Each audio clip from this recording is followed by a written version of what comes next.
How's it going, everyone? Thanks for watching. Today I'm going to go over my newest quant finance project, which is basically my introductory into swaps modeling with the forward swaps ecosystem.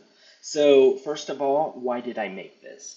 As I continue to learn about fixed income relative value, yield curve trading, rate trading, it's impossible to not get into swaps modeling because not every trade will be a cash bond versus a future or an ETF. A lot of institutional trades, especially done on leverage, are going to be forward swaps, interest rate swaps, total return swaps, and it's important to build a quantitative foundation into how to properly model swaps instead of running into a situation where you're going to need those skills and just simply not having it in the toolbox. So let's go over each part and then look at the outputs.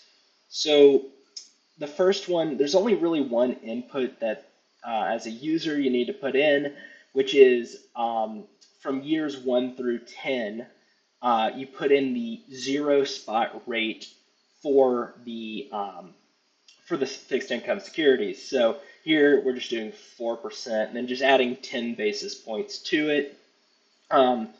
For our discount factor, I'm using the Euler's number formula of basically negative the negative spot zero rate times years. So here this would be negative 450 basis points times 6 years going on. You get a spot rate curve sheet right here, and you can just see like how the just zero rates look over time, and you also get your discount factors, which it looks about how it should. I used an easy example of just 10 basis points a year increasing. And then because this is a student introductory model, I just did a ones table, but you could copy and paste this, same with the charts all the way over. And here we have our near year. So this is the first, and then the far year, this is the 2 year. So it's like 1 to 2. And then rate, this is the annualized one. So you can see my formula is ln, getting rid of that Euler's number of basically the near year discount factor over the further year. So this, for instance, the 1 to 5, this would just be the discount 5 over discount 1 over discount 5, and getting rid of that Euler's number, and then we divide that by 4, so it's an annualized rate instead of just like massive coupon for all the cash flows.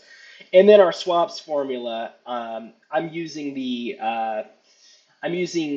near discount minus further discount over the summation of every discount that coupon payment just to get that yearly rate as well.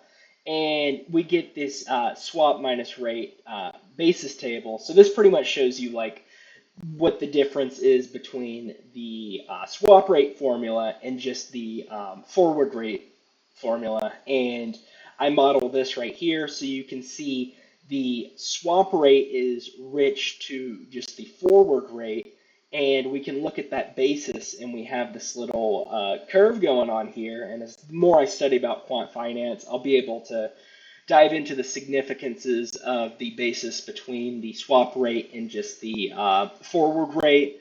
But this is my introduction, just showing how to model the formulas. It will be linked in my GitHub if you want to learn as well. And also, if you're a student watching, the way I got these charts to look clean, because they looked really messy, is I went to VBA, and basically it's as simple as you just simply need to add a minimum and a maximum value on VBA to this, just so the charts, when you're using decimals as rates, it doesn't look really messy. Thanks for listening. I'm excited to see get into further modeling, like default swaps modeling, total return swaps, and then start looking at how we can pair maybe a yield curve futures trade with a total return swap or a forward swap, and just start looking more into the institutional nuance of fixed income relative value. Have a great rest of y'all's day.